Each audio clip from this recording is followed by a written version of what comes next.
Halo, halo. Selamat datang di podcast kelompok 10. Nah, di podcast kali ini kita bakal ngomong santai aja ya tentang tema menjaga nilai budaya nasional dan infrastruktur industri di Indonesia. Sebelum mulai ke pembahasan, enaknya perkenalan dulu nggak sih? Oke, kenalin, nama aku Sabina Aurelia dari kelas 11 MIPA 1 nomor 20. Aku Tegar Putra dari kelas 11 MIPA 2 nomor 21. Dan terakhir aku Farel dari kelas 11 IPA 1 nomor 6. Nah, gini kan enak, soalnya kita udah tahu pembicaranya siapa aja. By the way, sebelum kalian ngomong santai kayak gini, udah pada olahraga belum sebelumnya? Ya udah dong. Kalau aku tadi pagi itu jogging di sekitar rumah untuk melatih kelincahan, keseimbangan, dan koordinasi, kayak lari interval contohnya. Loh, aku baru dengar kalimat lari interval. Lari interval itu kayak gimana sih? Lari interval itu kombinasi dari lari pelan sama cepat. Nah, penggabungan itu bisa dilakukan dengan jogging. Jenisnya sebetulnya bebas sih, bisa singkat atau lama, tergantung kebutuhan aja. Lari ini juga baik buat performa lari sama daya tahan tubuh. Dengan berolahraga juga, kita bisa menjaga organ sistem reproduksi kita tetap baik dan sehat, sehingga dalam keluarga berencana dapat mewujudkan keluarga yang berkualitas pula. Bener nih, soalnya olahraga itu terbukti bisa meningkatkan kadar hormon testosteron bagi laki-laki yang diproduksi di testis dan hormon estrogen bagi perempuan yang diproduksi di ovarium. Kedua hormon tersebut itu memberikan pengaruh langsung terhadap kemauan dan kepuasan seksual. Oh iya, bagaimana sih siklus menstruasi haid pada perempuan? Jadi, masa haid normal itu terjadi setiap 23 hingga 35 hari. Tapi rata-ratanya itu 28 hari, dengan rentang berlangsungnya haid sekitar 3-7 hari.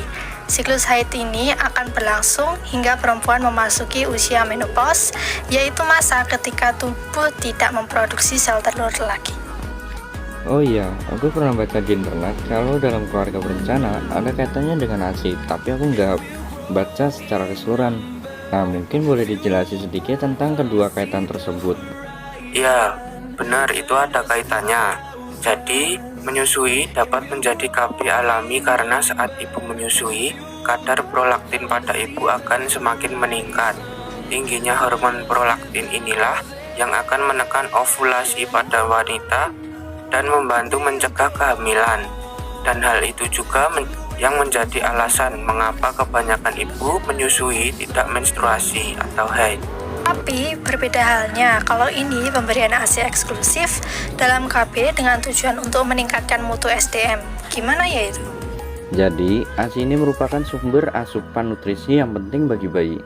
ASI diberikan kepada bayi selama 2 tahun, sedangkan ASI eksklusif diberikan kepada bayi selama 6 bulan dengan tanpa menambahkan makanan atau minuman lainnya. Oh gitu ya ternyata. Tapi Farel, kamu tadi udah olahraga belum sih? Apa olahraganya juga sama kayak Tegar? Udah juga dong, tapi bukan lari. Aku olahraganya dengan lompat tali di rumah aja. Lompat tali juga mempunyai banyak manfaat, kayak menambah daya tahan tubuh, melatih koordinasi, dan bisa bikin kita lebih kuat dan tangkas. Tapi nih ya, waktu kamu ngelakuin olahraga lompat tali itu nyadar nggak sih kalau ternyata selama ini olahraga lompat tali itu ada gelombangnya? Hah? Gelombang? Emangnya ada gelombang apa? Nah, gelombang kan ada yang namanya gelombang mekanik. Gelombang mekanik ini itu memerlukan medium untuk merambat. Kalau kamu mau coba buktiin, bisa nih pakai cara mengikat salah satu ujung tali ke sebuah benda, terus kamu bisa pegang ujung tali yang satunya dan menggerakkannya ke atas dan ke bawah sampai membentuk lengkungan puncak maupun lembah. Nah, proses ini tadi bisa menimbulkan gelombang mekanik longitudinal. Terus kalau gelombang pada tali itu termasuk jenis apa? Oh, kalau yang tali tadi itu termasuk ke jenis gelombang transversal. Contoh lainnya itu ada gelombang cahaya, gelombang geser, atau gelombang permukaan air. Bentar. Kalau gelombang permukaan air itu bisa jadi penyebab banjir atau tidak? Sebenarnya nggak terlalu nentu sih, soalnya kalau gelombangnya kecil kan nggak bakalan terjadi banjir. Tapi kalau gelombang itu besar dan nggak ada tempat penyerapannya, mungkin ini bisa jadi salah satu penyebab banjir.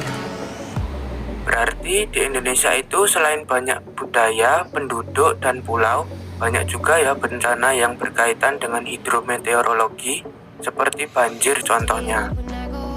Setuju. Apalagi aku tuh sering banget denger yang namanya bencana banjir yang terjadi di Jakarta karena faktornya itu curah hujan yang ekstrim dan intensitas yang tinggi, serta durasi hujannya itu cukup lama. Apalagi nih, daratan itu dipenuhi dengan permukiman, bahkan infrastruktur yang menyebabkan air dari hujan itu nggak bisa masuk ke tanah dan mengakibatkan daratan dipenuhi dengan air. Dampak dari adanya banjir juga membuat beberapa masyarakat dipaksa untuk mengungsi karena sebagian besar rumah mereka sudah terendam oleh air hujan dan tidak bisa digunakan lagi sampai banjir sudah surut. Nah, karena kondisi yang tidak stabil dan aktivitas menjadi terganggu, ada beberapa pengungsi yang mengalami penyakit MAH. Biasanya MAH ini disebabkan karena perut dibiarkan kosong, sehingga dapat memicu produksi asam lambung atau asam klorida atau HCl berlebih. Biasanya orang yang memiliki MAH dapat minum obat MAH terlebih dahulu sebelum makan. Emang kandungan dalam obat MAH ada apa aja? Kok bisa sampai mengatasi penyakit asam lambung? Jadi gini, di dalam obat MAH itu kan ada yang namanya magaltrante, itu merupakan campuran dari aluminium hidroksida sama magnesium hidroksida atau AlOH3, dan magnesium itu disebut juga MgOH2. Kalau obat MAH ini masuk ke lambung, MgOH2 yang bersifat basa kuat itu bereaksi dengan HCl, sehingga mengurangi kelebihan HCl di lambung. Basa lemah atau AlOH3 itu jumlahnya lebih banyak, akan bereaksi dengan asam kuat atau HCl dan membentuk ion asam konjugasi. Campuran sisa basa lemah dengan asam konjugasi ini disebut sebagai larutan penyangga atau buffer. Nah, pH cairan lambung itu akan naik dan mempertahankan pH sekitar 3,5 sampai 5. Oh, jadi itu juga penyebab adanya beberapa relawan atau suatu komunitas yang menyumbangkan beberapa sembako termasuk obat-obatan untuk para korban. Benar, supaya korban juga terpenuhi kebutuhan untuk makan dan juga kesehatannya.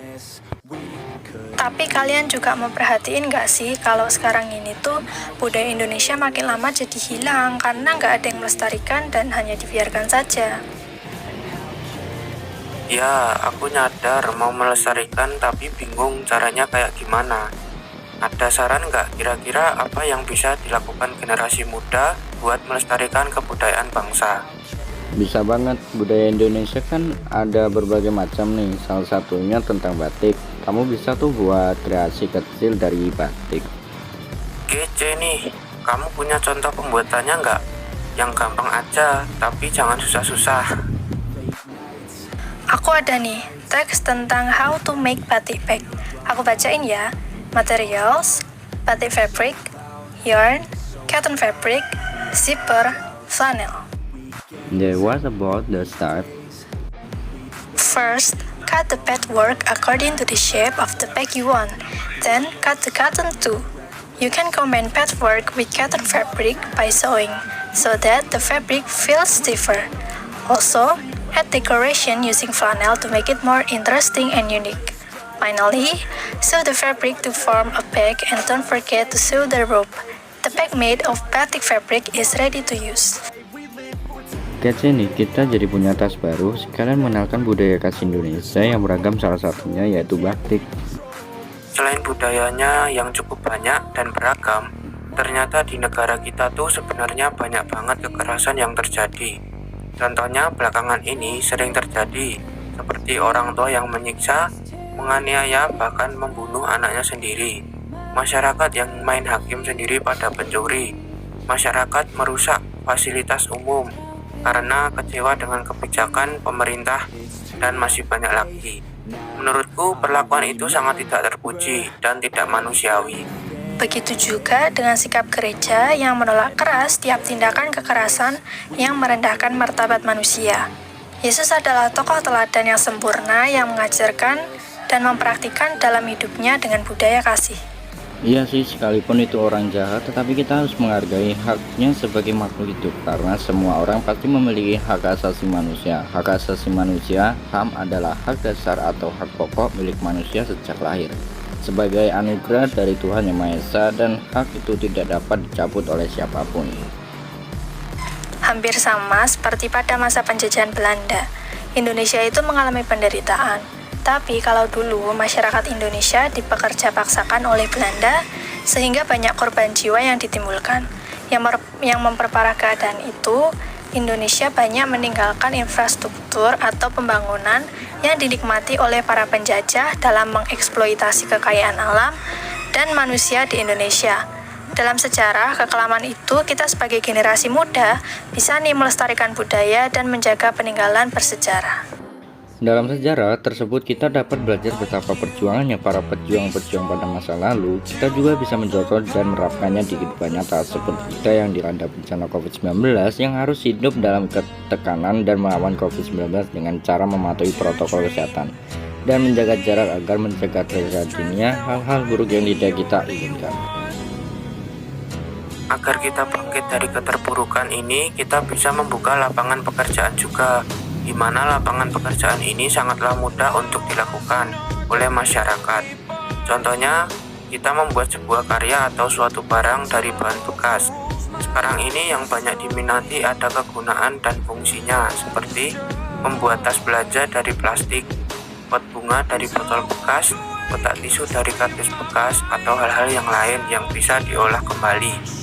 Mengenai itu, kita juga harus tahu tentang mengenai titik impas, yang dimana titik impas akan lebih mempermudah kita dalam proses pembuatan, hingga penjualan dan menghitung keuntungan yang kita dapatkan. Oke.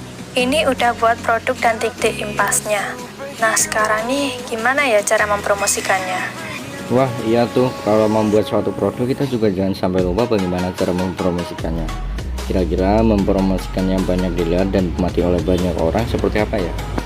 Kalian tahu nggak tentang iklan atau pariwara? Nah, iklan itu merupakan bentuk promosi dalam pemasaran juga loh. Oh iya ya, materi bahasa Jawa kita kan juga lagi bahas tentang itu. Nah, terus cara membuat iklan yang benar itu kayak gimana? Maksudnya, apa aja sih yang harus dipaparkan atau dimasukkan ke dalam iklan? Sebenarnya yang harus masuk dalam iklan seperti barang atau jasa yang ditawarkan, keadaan atau manfaat barang atau jasa yang ditawarkan orang yang membuat iklan, dan alamat yang membuat iklan itu kalau menurutku sih. Oh, gitu ya. Sebenarnya aku tuh udah banyak lihat iklan-iklan di sosmed. Sekarang aku jadi paham hal apa aja yang penting di dalam iklan. Gak kerasa juga ya kita dari tadi udah ngomongin banyak hal. Iya nih, sekalian ada tambahan wawasan baru. Nah lumayan kan, ya udah sampai sini aja perbincangan santai kita. Sampai ketemu lagi ya. You're a superhero.